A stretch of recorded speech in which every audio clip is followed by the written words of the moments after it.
everyone, I'm here at PAX 2015 with Jesse from the ARK Survival Evolved team. Jesse, how's it going? It's going great. Happy to be here at PAX, and we're having a lot of fun. Right on. So, survival games, you guys are right in the thick of it. You're one of the most popular ones on Steam. It's a big emerging genre ever since DayZ. I want to get you talking about undesirable player behaviors in survival games like kill on sight. What's your guys' attitude around kill on sight specifically in ARK, and has it evolved over time? So one of our goals when we shipped ARK was to make that be less of an appealing gameplay mechanic. We didn't want to eliminate it because it's part of the emergent behavior in a sandbox game. But we've made things kind of like take a little bit longer, require some teamwork, maybe things are a little more valuable in ARK. And we've heard that there's been a good result from that, which is that there's not as many players being kind of like mean to each other as there are in some other survival games. There's a lot more teamwork. You hear a lot of stories about people that come into ARK for the first time and somebody swoops in on a bird and says, hey, you need some help? You need a tribe?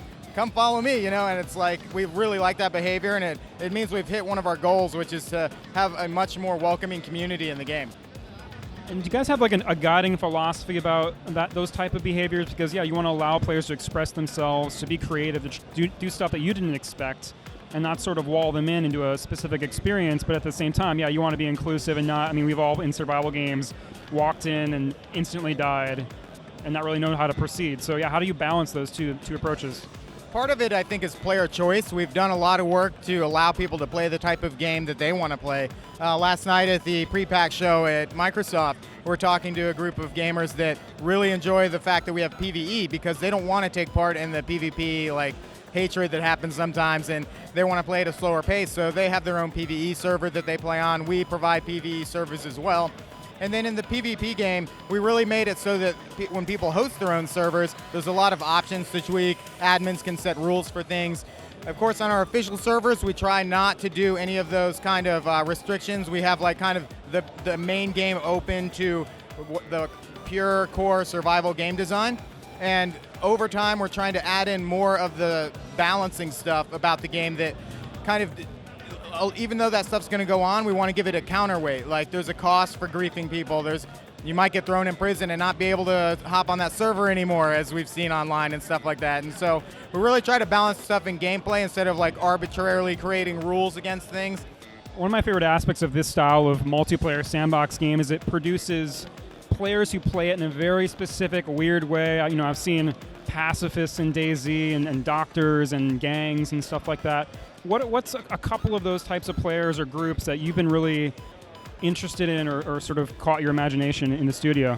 It's really interesting because it's almost like a social experiment, and you get people who really do stuff like create, you know, like a United Nations on the island, and they have a council of tribe leaders and stuff like that.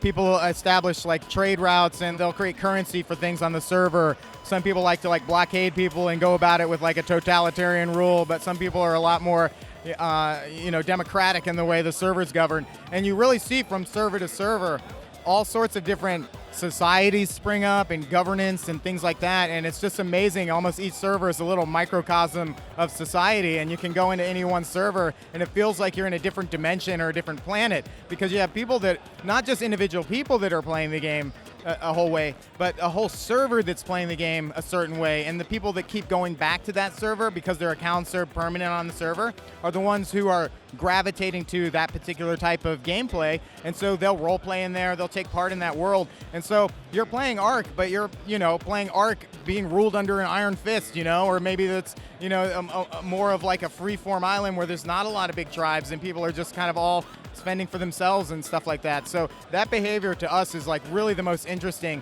And watching the streamers and people that are playing the game in all these different ways, it's been really rewarding for us, because by putting in all these options and all these ways for people to play the game, it's even given us more ideas. Soon we're going to start adding some things like furniture and some like ways people can just decorate things and like give their environment more life and things to it like that, because people love that and they like just to hang out in the game, So absolutely. Well, thanks for talking with us, Jesse. Thanks for catching us up on the state of ARK.